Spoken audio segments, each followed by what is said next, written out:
Ribeira e Vilanova únense para promover a obra de Valle Inclán.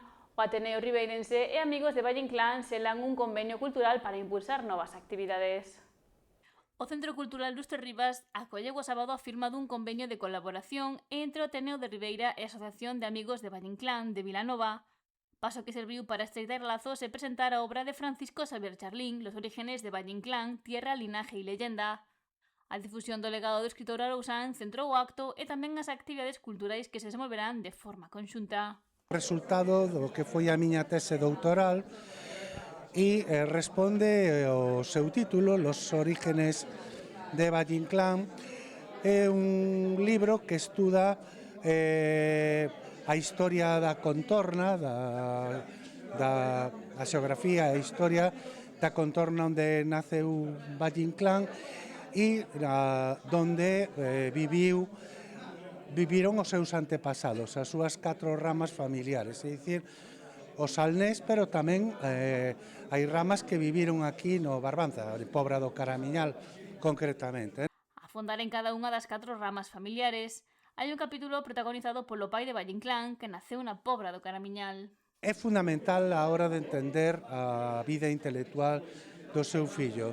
Despois, outra parte é dedicar a documentar e falar da historia real da infancia de Valle Inclán, como foi segundo din os documentos. E o último capítulo está dedicado a Valle Inclán creou unha historia fantástica sobre a súa propia biografía, non? Contou moitas fantasías sobre o que fixera en México, pero tamén sobre a súa infancia, non? Sobre, por exemplo, que vivira na Torre Bermúdez da Pobra e tal. Forma parte dese mundo de ilusión que lle gustaba e, bueno, tamén se fai un estudio de como se foi xerando ese relato fantástico e como se contrapón o relato histórico. Destaca tamén a irmandade que hai entre o Barbanza e o Sanlés grazas á figura de Valle Inclán. Non son a familia de Valle Inclán, non? En xeral é lóxico porque esta ría ata a sustitución dos barcos polos camións, o transporte era fundamentalmente marítimo e desde logo ata hai moi pouco as familias, era rara a familia que non tiña parte aquí e parte alá.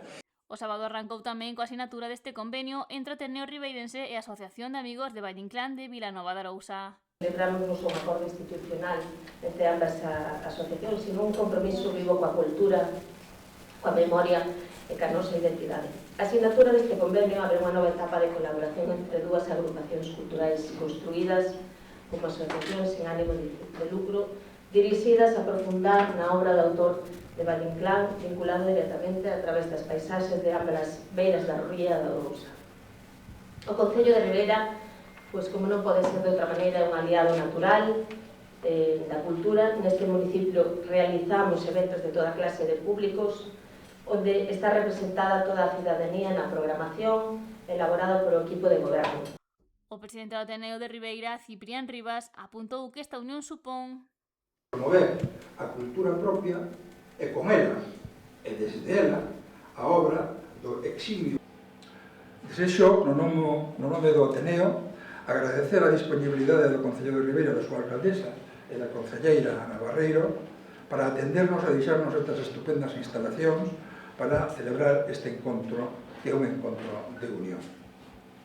A iniciativa cultural privada debería ir da man da pública para mellor converxer cara a satisfacer as diferentes maneiras que adoptan as manifestacións culturais e a industria cultural do século XXI. O escritor é extravagante cidadán, tal como definiría o ditador Primo de Rivera. O presidente da Asociación de Amigos de Valle Inclán, José María Paz, sinalou que as actividades que se realicen de forma conxunta serán de diferentes materias, desde investigación ata literatura, para dar a coñecer a obra do escritor ás novas xeracións. O sábado tamén se presentou o número 51 da revista Cuadrante e o libro Los orígenes de Valle Inclán, tierra, linaje e leyenda.